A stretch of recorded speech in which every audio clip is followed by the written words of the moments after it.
तरफ। तो कहानी शुरू होती है और हम जिनसू नाम के एक लड़के को देखते हैं जिसे स्कूल के कुछ दबंग लड़के बुली कर रहे थे। इस बुली गैंग में दो मेन कैरेक्टर्स हैं जिनके नाम है वान, जो कि गैंग लीडर होता है, और दूसरे का नाम यहाँ पर गुई नाम होता है, जो कि वान के अंडर में रहकर उसके सारे ऑर्डर्स को फॉलो करता है। यहाँ दोनों लोग मिलकर जिनसू को बहुत मार रहे हैं क्योंकि कुछ दिन पहले जिनसू ने सुसाइड करने की कोशिश करी थी और सुसाइड नोट में उसने इन दोनों का ही नाम लिख दिया था। अब ये दोनों जिनसू को फिर से इसलिए मार रहे थे ताकि वो उन्हें फंसाने वाली ऐसी हरकत फिर से ना करे। मगर इस मारपीट के दौरान हम ये नोटिस करते हैं कि जिनसू काफी स्ट्रेस में आ जाता है और फिर वो वान और गुई नाम को काटने की कोशिश करता है, मगर वो दोनों लड़के किसी तरह से अपने आप को बचा लेते हैं और लड़ाई के दौरान गुई नाम जिनसू को धक्का दे देता है, जिसके बाद में यहाँ पर जिनसू सेकंड या फिर थर्ड फ्लोर से नीचे गिर जाता है। अब सीन शिफ्ट होता है और हम हॉस्पिटल में जिनसू के फादर ली ब्योन चान को देखते हैं। आसानी के लिए मैं इनको यहाँ पर ली ब्योन ही कहूंगा। अब ली ब्योन अपने बेटे के पास में जाता है और ये देखता है कि उसके बेटे के शरीर पर बहुत गहरे गहरे जख्म है जो कि देखने में काफी पेनफुल लग रहे थे, और सोचो कि जिनसू को कितना दर्द हो रहा होगा। यहाँ पर जिनसू अपने डैड से बोलता है कि डैड मुझे माफ कर दो, मैं जानता हूँ कि ये गलत है, मगर मैंने उन लोगों को मारने की कोशिश करी थी, मगर अब मैं दोबारा ऐसा कुछ भी नहीं करूंगा। अब यहाँ पर ली ब्योन ये कहता है कि कोई बात नहीं, सब कुछ जल्दी ही ठीक हो जाएगा। और तभी जिनसू दोबारा से स्ट्रेस में आ जाता है और कहता है कि कुछ भी ठीक नहीं होगा, आज तक कुछ ठीक हुआ है क्या? और ये कहते ही उसकी बॉडी अकड़ने लगती है और वो ज़ॉम्बी की तरह बिहेव करने लगता है। अब कोई चारा ना होने पर ली ब्योन अपने बेटे को मार कर बेहोश कर देता है और उसे बैग में भरकर अपने घर पर लेकर चला जाता है। अब यहाँ पर एक बात तो बिल्कुल साफ है कि यहाँ पर ली ब्योन अपने बेटे की इस कंडीशन के बारे में कुछ न कुछ जानता है और वो इस बात को किसी और को पता नहीं लगने देना चाहता, इसलिए वो सब कुछ अपने एंड से हैंडल कर रहा है। अब इसके बाद में हमको ह्योसान हाई नाम के एक स्कूल को दिखाया जाता है जिसमें हम कुछ टाइम तक वही टीनेजर की कुछ मौज मस्तियों को देखते हैं। और स्कूल की छुट्टी के टाइम हम देखते हैं कि जब हंजू नाम की एक स्टूडेंट अपने घर जा रही होती है तो उसे साइंस लैब से कुछ अजीब सी आवाजें सुनाई देती हैं और वो चेक करने के लिए लैब के अंदर चली जाती है। अब लैब के अंदर उसको एक सफेद चूहा मिलता है जो कि कांच के पिंजरे में बंद होता है और पता चलता है कि वो अजीब सी आवाज यही चूहा निकाल रहा था। अब पता नहीं क्यों यहाँ पर हंजू को वो चूहा बहुत ही ज्यादा क्यूट लगता है और वो उसे सहलाने के लिए पिंजरे में उंगली डाल देती है और चूहा तुरंत ही उसको काट लेता है। और फिर तभी हम ये देखते हैं कि चूहे के मुंह में खून लगा होता है और वो बहुत ही ज्यादा स्ट्रेस में आ जाता है और पिंजरे को बहुत तेजी से हिट करता है जिसकी वजह से कांच पर क्रैक्स के निशान भी आ जाते हैं। तभी हम ये देखते हैं कि वहाँ पर ली ब्योन आ जाता है और हमको ये पता चलता है कि ली ब्योन असल में स्कूल में साइंस टीचर है और इससे पहले वो एक फार्मा कंपनी में काम किया करता था, जिसके बाद में वो यहाँ पर टीचर बन गया। खैर अब जब हंजू उसको ये बताती है कि उसे इस चूहे ने काट लिया है तो ली ब्योन के होश उड़ जाते हैं और तभी वो जल्दी से उसके हाथ पैर और मुंह बांधकर उसे साइंस लैब में ही कैद कर देता है। अब ऐसा उसने क्यों किया इसके बारे में हम थोड़ी देर बाद जानेंगे। अब इसके बाद में हम स्टोरी के कुछ मेन कैरेक्टर्स को देखते हैं जिनके नाम होते हैं च्योनसान, ओंजो, सुयोक और नामरा। अब यहाँ पर च्योनसान, ओंजो और सुयोक के बीच में एक लव ट्रायंगल चल रहा है। च्योनसान और सुयोक अच्छे दोस्त हैं और ओंजो च्योनसान की बेस्ट फ्रेंड है क्योंकि वो बचपन से पड़ोसी हैं। मगर यहाँ पर एक ट्विस्ट है, च्योनसान असल में ओंजो को लाइक करता है मगर कभी उसे बता नहीं पाया और ओंजो सुयोक को पसंद करती है और साथ में ही उसने एक एपिसोड में सुयोक को स्कूल छत पर भी बुलाया था अपने प्यार का इजहार करने के लिए। मगर सुयोक तो सिर्फ क्लास मॉनिटर नामरा को पसंद करता है, इसलिए कभी वो किसी दूसरी लड़की पर ध्यान ही नहीं देता और साथ ही सुयोक को ये भी पता चलता है कि च्योनसान ओंजो को पसंद करता है। आई नो कि यहाँ पर इस लव स्टोरी में थोड़ी सी कंफ्यूजन हो रही होगी तो इसलिए आप फिर से रिपीट करके सुन लेना, एक दो बार सुन लोगे तो आपको इजीली समझ में आ जाएगा। खैर ऐसी लव स्टोरी को क्या नाम देना चाहिए आप मुझे कमेंट सेक्शन में जरूर बता देना। खैर अब आगे हम ये देखते हैं कि हंजू किसी तरह से अपने आप को साइंस लैब से छुड़ाकर क्लास में पहुंचती है और क्लास टीचर मिसेस पार्क को सब कुछ बता देती है कि साइंस टीचर ली ब्योन ने उसके साथ में क्या क्या किया। और जब उसे मेडिकल रूम में शिफ्ट किया जा रहा होता है तो बार बार हंजू लोगों को काटने की कोशिश करती है और अंत में जाकर वो डॉक्टर को काट लेती है। इसके बाद में हम ये देखते हैं कि बेसिक ट्रीटमेंट देने के बाद में हंजू को मेन हॉस्पिटल भेज दिया जाता है, मगर एम्बुलेंस और पुलिस बुलाने के चक्कर में स्कूल प्रिंसिपल मिसेस पार्क पर बहुत ही ज्यादा गुस्सा करता है और ये कहता है कि स्कूल के मामले स्कूल में ही निपटने चाहिए, तो बिना पूछे आपने ऐसा काम क्यों किया। फिर हम ली ब्योन को देखते हैं जो कि प्रिंसिपल से ये कहता है कि हंजू को क्वारंटीन करने की जरूरत है और आप सबने उसको हॉस्पिटल भेजकर बहुत बड़ी गलती कर दी है। अब इस बात पर प्रिंसिपल उसको डांट देता है और ये कहता है कि आपने अपने बेटे की मौत के बाद अपने आप को खो दिया है, इसलिए ही आप ये सब गलत काम कर रहे हैं। एंड आई एम श्योर कि आपने अब तक ये बात नोटिस करी होगी कि जिनसू की मौत हो चुकी है। जी हाँ, लेकिन इसका रीजन हम थोड़ी देर में जानेंगे। खैर अब ली ब्योन यहाँ पर मामले की नाजुकता को एक्सप्लेन करके और टाइम वेस्ट नहीं करना चाहता था, इसलिए वो हॉस्पिटल जाने की कोशिश करता है ताकि होने वाले हादसे को रोका जा सके। मगर तभी वहाँ पर सॉन्ग जे नाम का डिटेक्टिव आ जाता है जिसे मिसेस पार्क ने वहाँ पर बुलाया था और वो ली ब्योन को गिरफ्तार करके पुलिस स्टेशन ले जाता है। फिर हम स्कूल की उसी डॉक्टर को देखते हैं जिसको हंजू ने काट लिया था, जो कि अब यहाँ पर पूरी तरह से ज़ॉम्बी बन चुकी है और अब वो स्कूल के कुछ स्टूडेंट को काट लेती है और फिर 1 से 2, 2 से 4 और बहुत तेजी से लगभग स्कूल के आधे बच्चे ज़ॉम्बी बन जाते हैं। अब इसके बाद में हम एक लंबे टाइम तक सिर्फ बच्चों को इधर उधर अपनी जान बचाकर भागते हुए देख पाते हैं और जो मूवी के मेन कैरेक्टर्स हैं यानी कि च्योनसान, ओंजो, सुयोक और नामरा, उनके साथ 4-5 और बच्चे एक रूम में घुसकर अपने आप को लॉक कर लेते हैं। अब बिल्डिंग के अंदर देखा जाए तो बस यही लोग बचे हुए हैं और इनके अलावा 2-4 और लोग कहीं ना कहीं छुपे हुए हैं, मगर उनका कोई खास रोल यहाँ पर है नहीं। फिर हम बिल्डिंग के ऊपर 2 बच्चों को देखते हैं, एक का नाम युंजी होता है और दूसरे का नाम यहाँ पर चुलसू होता है। इन दोनों को बुली गैंग ने बहुत ही ज्यादा परेशान किया है और उन्होंने युंजी की नेकेड वीडियो भी बना ली है। बुली गैंग ने इनको एक दिन का टाइम देकर ये बोला है कि अगर कल तक उन्होंने डिमांड किए हुए पैसे दे दिए तो वो वीडियो को डिलीट कर देंगे, वरना वो उस वीडियो को ऑनलाइन वायरल कर देंगे। और वीडियो ऑनलाइन होने के डर से युंजी बिल्डिंग के ऊपर सुसाइड करने का सोच रही थी और चुलसू उसको रोकने वहाँ पर जाता है। और इसी दौरान वो ये नोटिस करते हैं कि स्कूल के बच्चे ज़ॉम्बीज बनते जा रहे हैं और फिर इसे देखकर युंजी सुसाइड करने से रुक जाती है।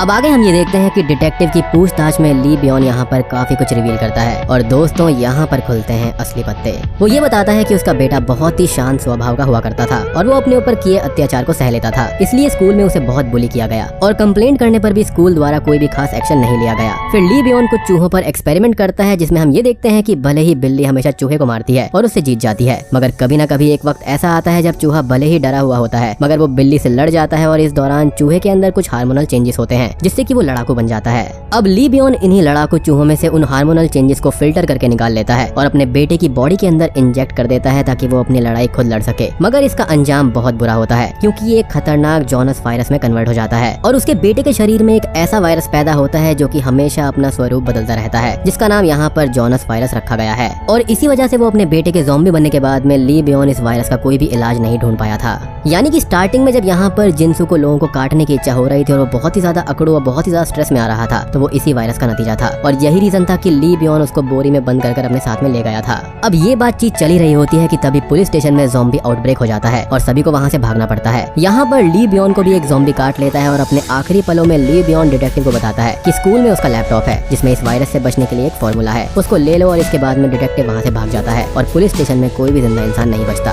फिर स्कूल में हम ये देखते हैं कि चियोन सान और सुयोक फोन का जुगाड़ करने के लिए रिस्क लेकर स्टाफ रूम में जाते हैं और वहाँ पर उन्हें युंजी मिलती है जो कि सारे स्टूडेंट्स के जमा हुए फोन्स को तोड़ रही होती है, इस उम्मीद में कि अगर उसमें वो फोन होगा जिसके अंदर वो नेकेड वीडियो है तो वो वीडियो अपलोड नहीं होगी। मगर यहाँ पर चियोन सान एक फोन लेने के लिए चुपके से जाता है और देखता है कि असल में युंजी को ज़ॉम्बीज ने काट रखा है, मगर वो अभी भी नॉर्मली लग रही है, मगर वो बस थोड़ा सा गुस्से में है, इसलिए वो चियोन सान पर भी अटैक कर देती है और यहाँ पर किसी तरह चियोन सान एक फोन लेकर वहाँ से भाग जाता है। मगर इस अफरा तफरी में चियोन सान और सुयोक दोनों अलग अलग रास्ते पर चले जाते हैं और चियोन सान को यहाँ पर ज्यादा ज़ॉम्बीज मिलते हैं जिसकी वजह से वो यहाँ पर प्रिंसिपल रूम के अंदर चला जाता है। अब प्रिंसिपल रूम में चियोन सान ये देखता है कि गुइनाम ने प्रिंसिपल को बंदी बना रखा है और चियोन सान उसे प्रिंसिपल को छोड़ने के लिए कहता है, मगर गुइनाम मना कर देता है और चियोन सान को यहाँ पर धक्का देने लगता है। तभी यहाँ पर वो गुइनाम की प्रिंसिपल के साथ फोटो खींच लेता है और ये कहता है कि वो पुलिस में भेज देगा, मगर तब भी यहाँ पर गुइनाम नहीं मानता। तभी गुस्से में आकर चियोन सान गुइनाम से ये कहता है कि वो दादागिरी करना बंद कर दे क्योंकि वो हमेशा बीच का ही रहेगा और वो बुली गैंग के अंदर भी बस ऑर्डर्स को फॉलो करता रहता है और उसकी कोई भी हैसियत नहीं है। अब इस बात पर गुइनाम को गुस्सा आ जाता है और वो प्रिंसिपल को चाकू से मार देता है। फिर वो चियोन सान के पीछे पड़ जाता है उसे मारने के लिए। अब दोनों लोग ज़ॉम्बी से भरी हुई लाइब्रेरी के अंदर लड़ने लगते हैं और जैसे ही चियोन सान को मौका मिलता है वो गुइनाम की आंख पर वार करता है जिससे उसकी आंख फूट जाती है और तब तक ज़ॉम्बीज उसे घेर कर काटने लगते हैं। फिर चियोन सान वहाँ से भागकर एक सेफ रूम के अंदर जाकर छुप जाता है और दूसरी तरफ अब सुयोक वापस अपने दोस्तों के पास में आता है और बताता है कि चियोन सान को मजबूरी में दूसरी तरफ भागना पड़ा। अब सभी लोग मिलकर एक प्लान बनाते हैं जिसमें वो चियोन सान को बचाते हुए छत पर जाएंगे ताकि रेस्क्यू टीम वहाँ पर आए और उनको वहाँ से ले जाए। और दूसरी तरफ हम ये देखते हैं कि गुइनाम को थोड़ी देर बाद में होश आता है और वो ये देखता है कि अब कोई भी ज़ॉम्बी उस पर अटैक नहीं कर रहा है और साथ में ही उसके अंदर बहुत ही पावर आ चुकी है। अब वो उठता है और पहले तो फ्रेश होता है, फिर वो चियोन सान से बदला लेने के लिए उसे ढूंढने लगता है। दरअसल अब यहाँ पर हम ये देख पा रहे हैं कि ये ज़ॉम्बी वायरस यानी कि जॉनस वायरस जो है वो कुछ गिने चुने लोगों पर उस तरह से असर नहीं कर रहा जिस तरह से वो बाकी 99.9% लोगों पर कर रहा है। और ये जो 0.1% लोग हैं ये हाफ ज़ॉम्बी हैं और हाफ ह्यूमंस हैं जिनको हम हैम्बीज कह सकते हैं। यानी कि इस वायरस ने अभी तक उनके ब्रेन को इन्फेक्ट नहीं किया है और ये पूरी तरह से अपने होशो हवास में है। और ये बात यहाँ पर जिनसू के फादर यानी कि ली बियॉन ने बताई भी थी कि ये वायरस अपना रूप बदलता रहता है, तो मे भी यहाँ पर उसके अंदर म्यूटेशंस हुए होंगे। फिर हम देखते हैं कि सुयोक और उसके साथी पहले तो स्कूल के दूसरे हिस्से में स्पीकर पर एक गाना बजा देते हैं ताकि ज़ॉम्बीज वहाँ की तरफ भागे। फिर वो वहाँ से निकलकर चियोन सान को लेते हुए स्कूल की छत पर जाने लगते हैं, मगर इसी दौरान सुयोक का यहाँ पर गुइनाम से आमना सामना हो जाता है और जब उसे पता चलता है कि वो चियोन सान को मारना चाहता है तो उनके बीच में एक तगड़ी लड़ाई होती है और इस लड़ाई में गुइनाम अपनी ज़ॉम्बी पावर से सुयोक को बहुत मारता है और जब नामरा सुयोक को बचाने आती है तो गुइनाम उसे काट लेता है, जिसके बाद में गुस्से में सुयोक गुइनाम को खिड़की से बाहर फेंक देता है। अब इतने ऊपर से गिरने की वजह से सुयोक को लगता है कि गुइनाम नहीं बचेगा, मगर ऐसा नहीं होता। गुइनाम की ज़ॉम्बी पावर उसे मरने नहीं देती और वो फिर से उठ खड़ा होता है। फिर हम देखते हैं कि जब ये बात चियोन सान को पता चलती है कि नामरा को गुइनाम ने काट लिया है तो वो नामरा को मारने उठ जाता है, मगर सुयोक उसको रोक देता है। चियोन सान कहता है कि मेरी आंखों के सामने गुइनाम को ज़ॉम्बीज ने काटा था। तब सुयोक ये कहता है कि ऐसा कैसे हो सकता है क्योंकि लड़ाई होने से पहले हम दोनों के बीच में बातचीत हुई थी, उसने मेरा नाम भी लिया था, इसका मतलब वो मेरे को पहचानता था और कोई भी ज़ॉम्बी ऐसा नहीं कर सकता। अब यहाँ पर बातें करने के बाद में निष्कर्ष ये निकल कर आता है कि इस वायरस से इन्फेक्शन के बाद भी कुछ लोग ऐसे होंगे जो कि हाफ ज़ॉम्बी बनेंगे और अब नामरा भी उनमें से एक है,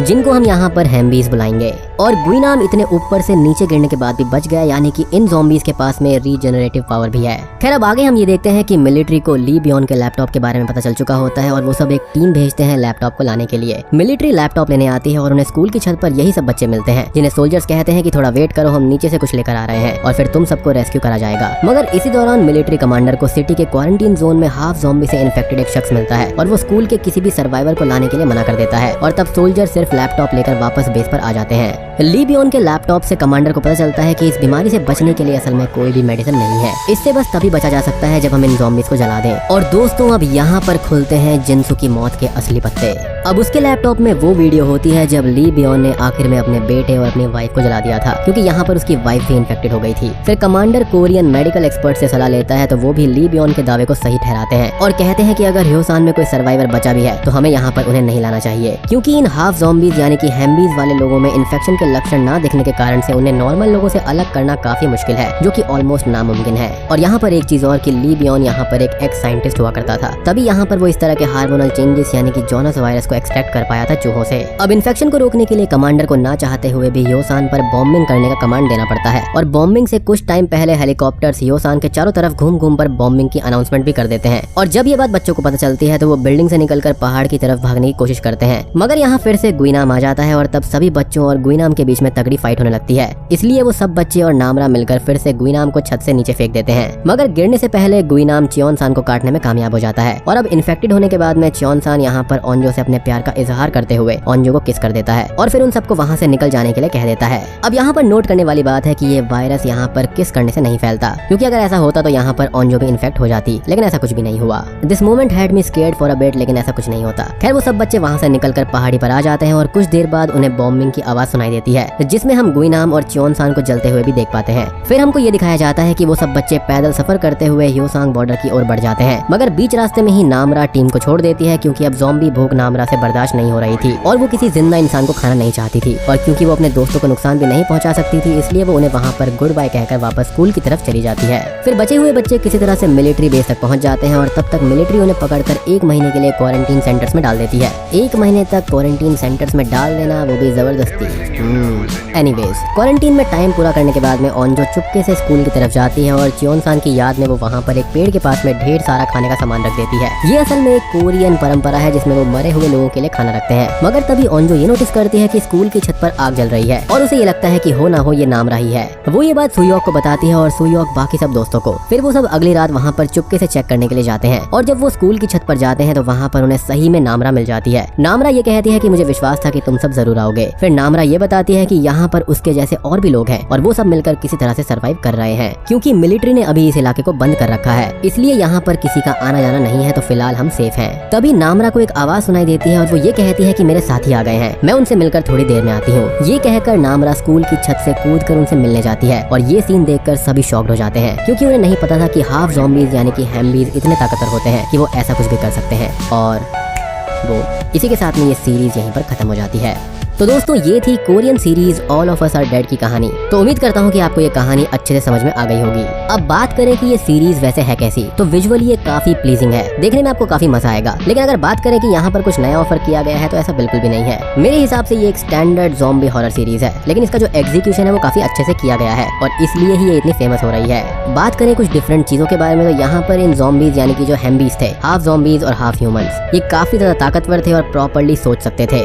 यूजुअली ये जो ज़ॉम्बी वायरस होता है वो करता यह है कि वो ह्यूमंस के अंदर ब्रेन को टारगेट करता है, वो ब्रेन को बिल्कुल ही खत्म कर देता है। आपने हमेशा ज़ॉम्बी मूवीज में या फिर सीरीज में देखा होगा कि उनके ब्रेन के ऊपर वार करने से या फिर उनको गोली मार देने से वो मारे जाते हैं, लेकिन यहाँ पर थोड़ा सा डिफरेंट दिखाया गया है। लाइक ये जो हैम्बीज हैं वो यहाँ पर सोच सकते हैं, रीजनरेटिव पावर वाले हैं, काफी ज्यादा ताकतवर भी हैं। तो मेरे ख्याल से यहाँ पर ये जो वायरस है वो इंसान के अंदर की पर्सनैलिटी को एनहेंस कर देता है। जैसे कि कोई अंदर से काफी ज्यादा स्ट्रॉन्ग है, वो माइंड से स्ट्रॉन्ग है, तो ये वायरस उस व्यक्ति पर उस हद तक असर नहीं करेगा। तो इससे होगा ये कि यहाँ पर जो ज़ॉम्बीज के सारे बेनिफिट्स हैं वो ह्यूमंस के अंदर आ जाएंगे। लाइक सुपर स्ट्रेंथ यहाँ पर आएगी, रीजनरेटिव पावर आएगी और बहुत ही ज्यादा स्पीड भी आएगी। जैसा कि हमने यहाँ पर एंड में देखा कि नामरा कैसे ऊपर से नीचे कूद गई, उसको कुछ भी नहीं हुआ। बात करें गुइनाम की, उसको कितनी बार ऊपर से नीचे फेंका गया लेकिन वो फिर भी मरा नहीं था। इनको मारने का तरीका ली बियॉन ने बता ही दिया था कि इनको जलाकर ही मारना पड़ता है। तो ये सारी चीजें ऐसी हैं जो कि इस सीरीज को थोड़ा सा डिफरेंट बनाती हैं, but overall visually pleasing series है, आपको देखने में इसको मजा जरूर आएगा। अब यहाँ पर इसकी जो एंडिंग है वो थोड़ी बहुत ओपन भी दिखाई गई है। लाइक यहाँ पर नामरा मिलने गई किससे और ये लोग थे कौन? क्या वो उनकी लीडर बन गई थी या फिर वो उनकी दोस्त है? और क्या यहाँ पर और सारे हैम्बीज तो बच नहीं गए हैं जो कि यहाँ पर मारे गए थे? ये series now at our school नाम की एक वेबटून के ऊपर बेस्ड है जो कि 2009 और 2011 के बीच में पब्लिश किया गया था। इस सीरीज की IMDb रेटिंग है 7.7 स्टार्स आउट ऑफ 10 और नेटफ्लिक्स के ऊपर ये स्क्विड गेम और हेलबाउंड के बाद में तीसरा के ड्रामा बन जाता है जो कि यहाँ पर नेटफ्लिक्स पर नंबर 1 ट्रेंडिंग चल रहा है। इस सीरीज को डायरेक्ट किया है ली जे क्यू ने और इसकी स्टोरी को लिखा है चन संग इल के द्वारा। तो दोस्तों this was my take on the series all of us are dead. उम्मीद करता हूँ कि आपको ये वीडियो पसंद आई होगी। पसंद आई है तो वीडियो को लाइक कर देना, चैनल पर नए हैं तो सब्सक्राइब कर लीजिए क्योंकि जो अगली सीरीज आने वाली है वो बहुत ही ज्यादा इंटरेस्टिंग है। आपको सीरियसली मजा आ जाएगा। तो मैं आप सबको मिलता हूँ अगली वीडियो के साथ में, तब तक के लिए